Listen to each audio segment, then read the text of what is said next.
इन परियों ने कैसे बदली एक इंसान की तकदीर, आइए देखते हैं। और पास वाले गांव में एक दर्जी रहता था।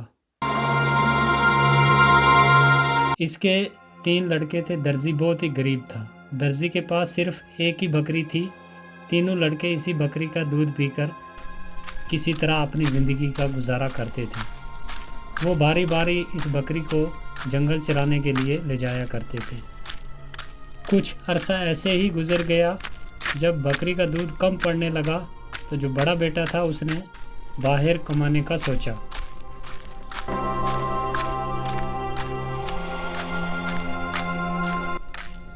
फिर वो बाहर कमाने के लिए चला जाता है। वो चलता रहा।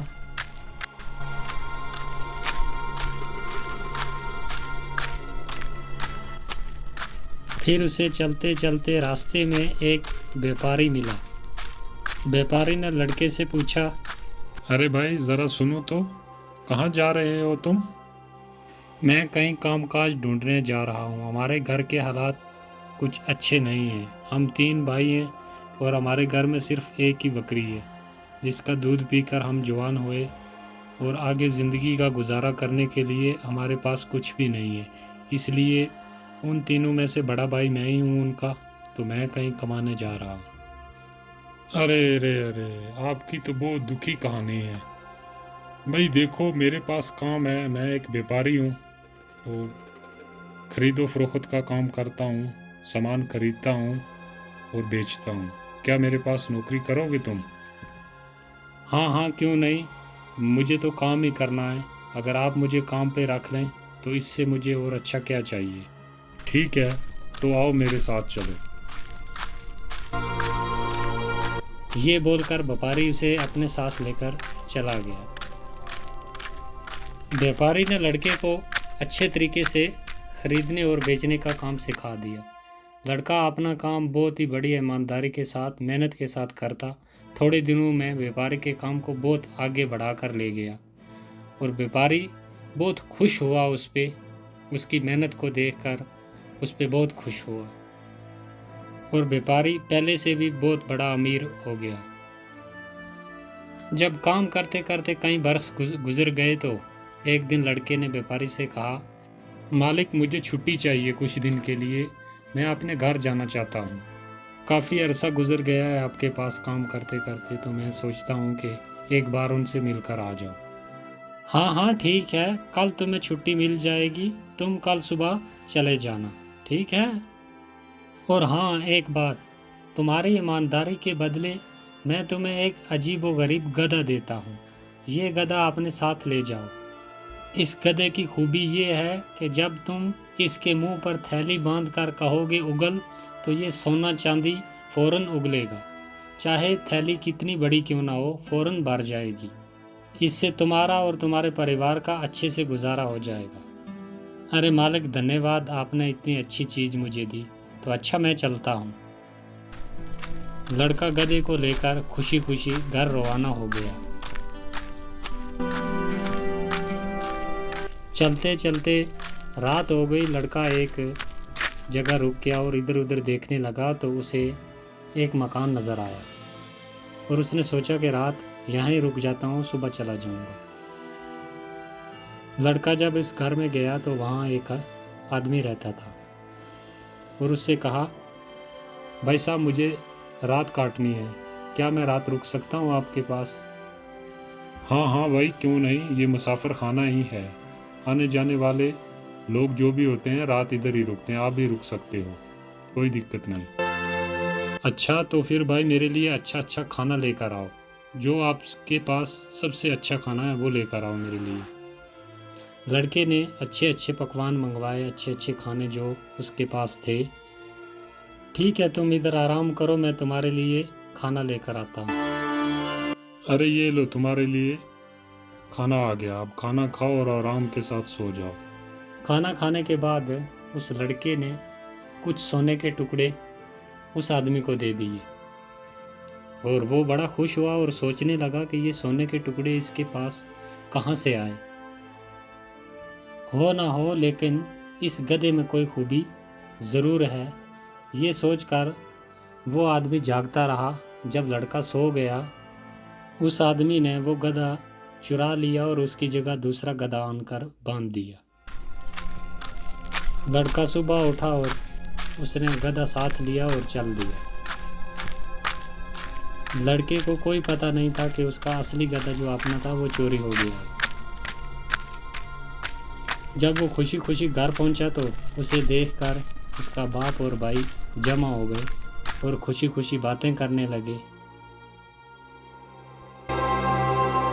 फिर बाप ने बेटे से कहा, बेटा परदेश में क्या क्या सीखा? पिताजी, व्यापार का काम सीखा, खरीदने और बेचने का काम सीखा। मैं एक व्यापारी के साथ नौकरी करता था। अच्छा, अरे वाह। फिर हमारे लिए क्या लाए हो? मैं आपके लिए ये गधा लाया हूँ। अरे बेटा, गधा लाने की क्या ज़रूरत थी? ऐसे सैकड़ों गधे यहाँ मारे मारे फिरते हैं। नहीं पिताजी, ये कोई मामूली गधा नहीं है, इसमें बहुत ही एक खूब बात है। वो क्या खास बात है बेटा, ज़रा हमें भी तो बताओ। पिताजी, इसमें खास खूबी ये है कि इस गधे के मुंह पर अगर एक थैली बांध दो तो इसको बोलो उगल, तो ये फौरन सोना चांदी उगलता है, और थैली कितनी बड़ी हो फौरन भर जाती है। तो ये एक जादुई गधा है। जब ये बात बेटे ने बोली तो बाप उसकी तरफ बड़ा शक की नज़रों से देखता रहा और सोचता रहा कि ये क्या बोल रहा है, क्या ये सच हो सकता है। आखिरकार लड़के ने अपने बाप का शक दूर करने के लिए अपने भाइयों को पास खड़े बुलाया और लड़के ने उस गधे के मुंह पर थैली बांध दी और कहा उगल, लेकिन गधा जहाँ का तहा वहीं खड़ा रहा। लड़के ने कई बार बार कहा कि उगल, लेकिन नतीजा कुछ भी ना निकला। थैली जैसे ही खाली थी वैसे की वैसे ही रही और गधा चुपचाप खड़ा रहा। और लड़के की समझ में आ गई बात कि जहाँ मैं रात ठहरा था उस आदमी ने ज़रूर उस गधे मेरे को चोरी कर लिया और उसके बदले मुझे ये दूसरा गधा दे दिया। और लड़का बाप के और भाइयों के सामने बहुत शर्मिंदा हुआ। फिर लड़के ने अपने बाप को और भाइयों को अपना सारा किस्सा सुनाया, जैसे वहाँ से चला था, व्यापारी ने उसे क्या बोल कर दिया और वहाँ उसने अपने आँखों से भी देखा था, फिर वो जहाँ रात रुका और उसके साथ क्या हुआ, सब हाल सुना दिया अपने बाप को और भाई को। ये सुनकर तो अब दूसरे भाई ने सोचा कि अब मेरी बारी है, मैं कहीं कमाने जाता हूँ। तो वो निकल जाता है सफ़र पर। वो बराबर कई दिन चलता रहा, दिन में चलता और रात को एक पेड़ के नीचे सो जाता। सुबह फिर अपना सफ़र जारी कर लेता। फिर एक दिन चलते चलते उसे एक बुढ़िया मिली जो एक नदी के किनारे एक छोटी सी झोंपड़ी में रहती थी। लड़का भी उस बुढ़िया के साथ रहने लगा। जो काम वो बुढ़िया उसको बतलाती वो उसे बहुत मेहनत और ईमानदारी के साथ कर देता था। बुढ़िया भी उसके काम से बहुत खुश थी। लड़के ने एक दिन उस बुढ़िया से कहा, मुझे ना अपने घर जाना है, तो मैं फिर वापस आ जाऊंगा, कुछ दिन के लिए मैं अपने घर जा रहा हूँ। हाँ बेटा, बिल्कुल जाओ, मैं आपके काम से बहुत ही खुश हूँ, लेकिन मेरे पास सोना चांदी नहीं है तुम्हें देने के लिए। मेरे पास सिर्फ ये एक डिबिया है, ये तुम अपने साथ ले जाओ। और ये कोई मामूली डिबिया नहीं है, इसकी एक खूबी है, और इसको जब तुम कहोगे कि भर जा, और ये अच्छे अच्छे खानों के साथ भर जाएगी। चाहे आदमी कितने भी क्यों ना हो, पेट भर के खाना खा लेंगे। और तुम ये डिबिया अपने साथ लेकर जाओ। लड़का बहुत खुश हुआ और उसने वो डिबिया अपने साथ ली और चल दिया घर की तरफ। वो भी चलते चलते उसी जगह पहुंच गया जहाँ पर उसका भाई बड़ा जो था वो रात रुका था, उसी आदमी के पास। वो भी वहीं रुक गया रात गुजारने के लिए। और उस आदमी ने उससे पूछा, भाई क्या खाना खाओगे कुछ? अरे नहीं भाई, तुम तकलीफ मत करो, मैं तुम्हें खाना खिलाता हूँ, मेरे पास बहुत खाना है। तुम्हारे पास तो कुछ भी नहीं है, तुम कहाँ से खाना खिलाओगे? लड़के ने अपने पास से वही डिबिया निकाली और जैसे बुढ़िया ने बोला था वैसे ही उसने बोला जब, तो वो एकदम भर गई अच्छे अच्छे खानों से। तो जब दोनों ने मिलकर खाना खाया तो उस आदमी की फिर नज़र बदल गई। उसने कहा कि ये डिबिया मामूली नहीं, ये कोई ख़ास डिबिया है। और वो उसे छुपाने की तरकीब सोचने लगा। लड़का काफ़ी थक चुका था। खाना खाने के बाद वो सो गया, लेकिन वो आदमी जागता रहा। वह असली वाली डिबिया जो थी वो उसने चुरा ली और उसकी जगह वैसे की वैसे ही एक डिबिया रख दी। और लड़का उठा और सुबह अपनी डिबिया साथ ली और घर की तरफ चल दिया। चलते चलते वो भी खुशी खुशी जब घर पहुंचा तो उसे भी बाप भाई देखकर बहुत खुश हुए, क्योंकि वो भी कई बरस के बाद वापस आया था। फिर ढेर सारी बातें की, सफ़र में क्या कुछ हुआ सब एक दूसरे के साथ बात की उसने। आखिर उसने अपने उस डिबिया की खूबी जो थी वो बताई कि इसकी ये खूबी है, ये मामूली नहीं है, ये बहुत ख़ास डिबिया है। तो बाप ने सुनकर इनकार कर दिया कि ये भी गधे की तरह ऐसे ही निकलेगी, तुम भी बड़े भाई की तरह ऐसे ही झूठ बोल रहा है। और फिर वही हुआ जो गधे के साथ हुआ था, क्योंकि गधा भी असली नहीं था और ये डिबिया भी असली नहीं थी। तो देखकर बहुत ही परेशान हुए वो, और उसने भी अपने भाइयों से और बाप से अपना सारा किस्सा कह सुनाया, जो उसके साथ रास्ते में हुआ, कैसे बुढ़िया ने दी, रात कहाँ रुका, तो सब हाल सुना दिया। फिर तीसरा भाई सफ़र पर निकला। अब कहानी का मोड़ आया असली। लड़का एक मैदान से गुजर रहा था। असल में ये मैदान परियों का था। रंग बिरंगे फूल चारों तरफ खिले हुए थे, हरी हरी घास सब्ज मखमल की तरह फैली हुई थी। बीच बीच में नदियाँ भी बह रही थी और हवा खुशबू में बसी हुई थी। लड़का थोड़ा आराम करने के लिए ठहर गया वहाँ पर। हवा की मस्त खुशबू ने आँखों में नींद भर दी और वो जल्दी ही एक फूल के नीचे सो गया। लड़का अभी सोया ही था कि नीलम परी जो उस फूल पर रहती थी वो उतरी और लड़के को हवा में उड़ा ले गई। दूसरे दिन लड़के ने अपने आप को बहुत ही घने जंगल के बीच पाया। वो कहाँ है या कैसे आया, अभी इन बातों को सोच ही रहा था कि सारा जंगल तरह तरह की आवाज़ों से गूंज उठा और देखते ही देखते एक लाल रंग की रोशनी पूरे जंगल पर फैल गई। और लड़का बहुत परेशान हुआ और बार बार सोचा, लेकिन उसे कुछ समझ ना आया। इतने में उसके कानों में एक बहुत ज़ोरदार आवाज़ आई और फिर से सारा जंगल नीले रंग में रंग गया। उस आवाज़ को सुनकर लड़का घबरा गया और एक तरफ भागा। उसके भागने पर जंगल की सब परियां हंस पड़ी।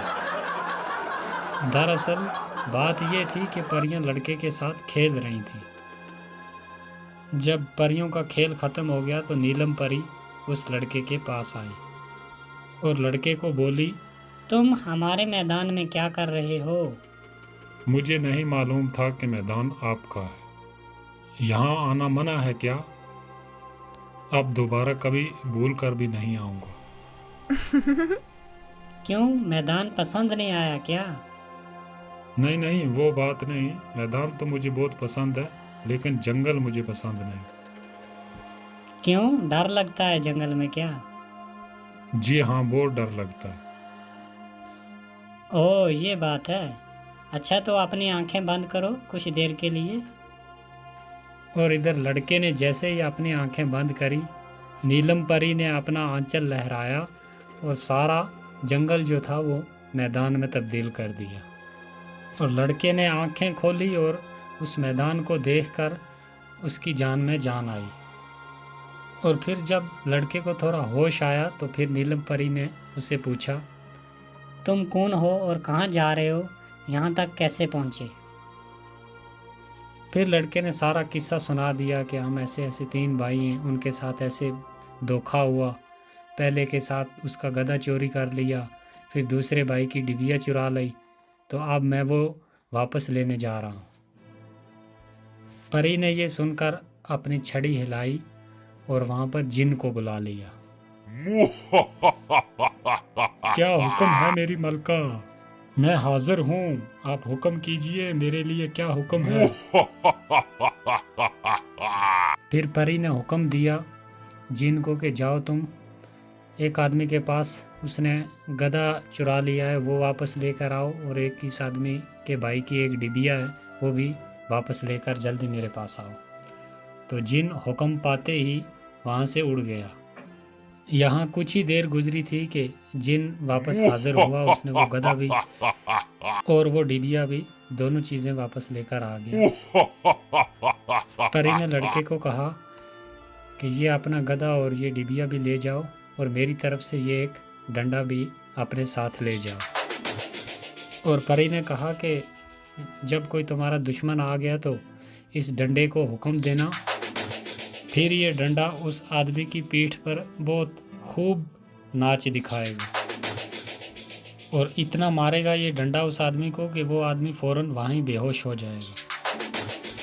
लड़का अपनी सब चीज़ें साथ लेकर घर जाने के लिए जब तैयार हुआ तो नीलम परी ने जिन को हुक्म दिया कि इस लड़के को बाहिफाजत इसके अपने घर तक पहुंचा कर आओ, ये तुम्हारी जिम्मेदारी है।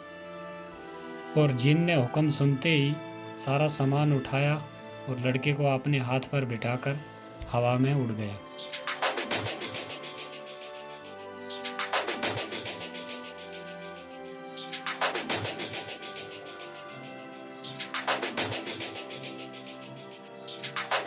जब सारा सामान लेकर घर पहुंचा तो घर वाले भी बहुत खुश हुए और वो भी उसके आगे अपनी खुशी खुशी ज़िंदगी गुजारने लगे। तो दोस्तों, कहानी अच्छी लगी तो वीडियो को लाइक करें और चैनल को एक बार ज़रूर सब्सक्राइब करें।